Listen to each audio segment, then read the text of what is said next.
Basically it is a very common issue. చాలా మందికి జరుగుతుంటుంది సడన్గా. అది ఎందుకు అవుతుందంటే గబ్బాలను ఎప్పుడైనా ఎక్స్టెన్సివ్గా నోరు తెరిచేసినప్పుడు ఈ జాయింట్ అనేది బయటకు వచ్చేస్తుంది.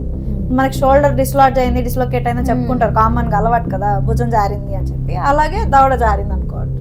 సో అది బయటకు వచ్చేసినప్పుడు నోరు ముయ్యలేరు, ఎందుకంటే బయటకు వచ్చి ఇక్కడ ఎముక ఇరుక్కుపోతుంది, దవడ వెనక్కి వెళ్ళదు, అలాగే ఉండిపోతుంది, నొప్పి వస్తుంది, వాళ్ళు కంగారు పడతారు. సో అలాంటప్పుడు మనం ఏం చేస్తామంటే, ఇది చాలా చిన్న ప్రొసీజర్, దవడని ప్రెస్ చేసి వెనక్కి మళ్ళీ పొజిషన్లో పెట్టి బ్యాండేజ్ వేస్తాం ఒక 24 hours నుంచి మనం. సో అప్పుడు మళ్ళీ అది కొంచెం రిజాల్వ్ అయ్యి తగ్గుతుంది పెయిన్ అవన్నీ. కొంతమందికి ఏమవుతుందంటే ఈ ప్రాబ్లం ఫ్రీక్వెంట్గా వస్తుంది, వయసు పెరిగే కొద్ది, ఎస్పెషల్లీ పళ్ళు లేని వాళ్ళల్లో ఈజీగా జారిపోతుంది దవడ, ఊరికే జారిపోతుంది. కొంతమంది అయితే వాళ్ళంతా వాళ్ళు పెట్టేసుకుంటారు. ఇట్లా పెద్దవాళ్ళు నేను చూసా, ముసలి వాళ్ళు దవడ జారిపోతే ఇలా పెట్టేసుకుని మళ్ళీ వెళ్ళిపోతుంటారు. It is like a common thing, ఇట్లా షోల్డర్ బిగించేసుకుని వెళ్ళిపోయినట్టు.